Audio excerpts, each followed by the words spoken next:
మంత్రి పొంగులేటి శ్రీనివాస్ రెడ్డి ఇంట్లో enforcement directorate సోదాలు ముగిశాయి. జూబ్లీహిల్స్, బంజారాహిల్స్ తో పాటు పొంగులేటికి చెందిన పలు ఆఫీసుల్లోనూ ఈడీ సోదాలు చేసింది.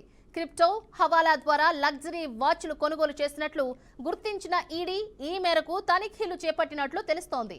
గతంలోనూ ఇదే కేసులో పొంగులేటి నివాసంలో చెన్నై కస్టమ్స్ అధికారులు సోదాలు చేశారు.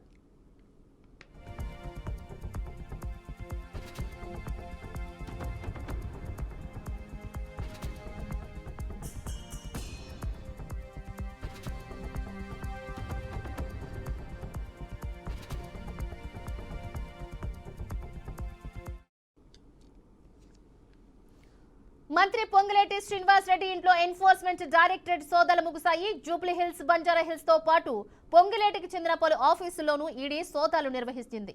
అయితే క్రిప్టో, హవాలా ద్వారా లగ్జరీ వాచ్లు కొనుగోలు చేసినట్లు గుర్తించిన ఈడీ ఈ మేరకు తనిఖీలు చేపట్టినట్లు తెలుస్తోంది.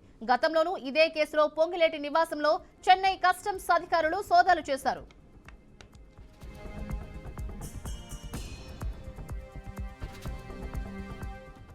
ఇదే అంశానికి సంబంధించి మరింత సమాచారాన్ని మా managing editor Chidambareddy phone line ద్వారా వివరిస్తారు. చిదంబరెడ్డి, చెప్పండి. మొత్తానికి పొంగులేటి నివాసంలో అయితే అంటే గత కొంతకాలంగా 650 కోట్ల స్కామ్ లో ఆయన కుటుంబం వివాదాల్లో ఉంది. అట్లానే ఎప్పుడు ఎన్ని చోట్ల ఇది జరిగింది, డీటెయిల్స్ ఏంటి?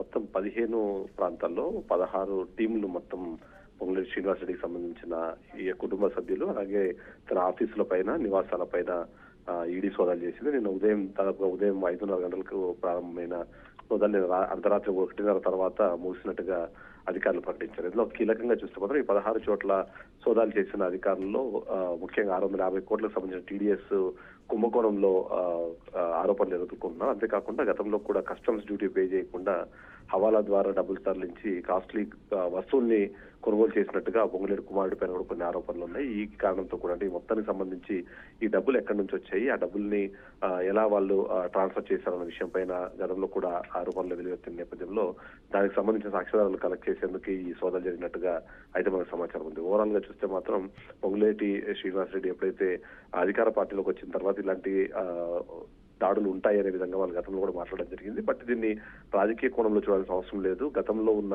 కేసులకు సంబంధించి దాని పురోగతిని సాధించే క్రమంలోనే ఈ ఈడీ సోదాలు చేసిందన్న విషయాన్ని మాత్రం అధికార వర్గాలు చెప్తుంది.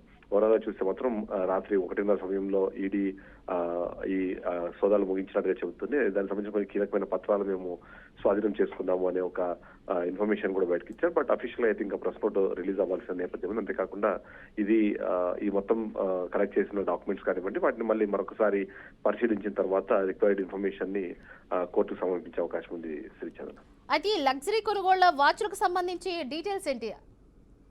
అయితే ఇది అంటే దాదాపు ఒక 3 సంవత్సరాల నుంచి ఈ ఇష్యూ నడుస్తుంది.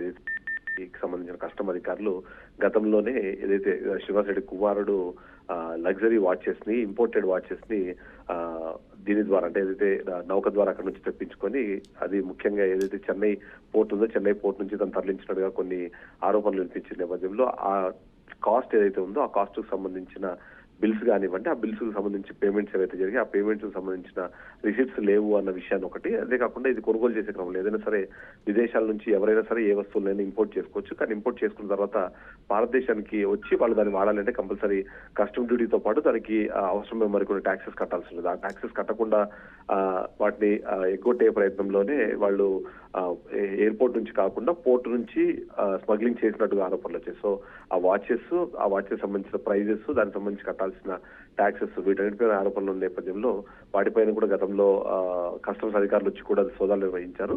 అప్పుడు కొన్ని ఇన్ఫర్మేషన్ తీసుకున్నారు. ఇప్పుడు తర్వాత ఆ డబ్బులు ఇక్కడ నుంచి విదేశాలు పంపించాలంటే ఖచ్చితంగా హవాలా మార్గం ద్వారా కానివ్వండి, లేకపోతే ఏదైతే ఈ ఫారిన్ ఎక్స్చేంజ్ సంబంధించిన ఇన్ఫర్మేషన్ గవర్నమెంట్ తెలియకుండా ఉండేలాగా ట్రాన్స్ఫర్ చేశారని ఒక అనుమానం ఉంది. కాబట్టి వెంటనే ఈడీ కూడా ఈ కేసుని ఇన్వాల్వ్ అయ్యింది. అందులో భాగంగా కూడా ఈ సోదాలు జరిగినట్టుగా మనకు సమాచారం ఇచ్చారు.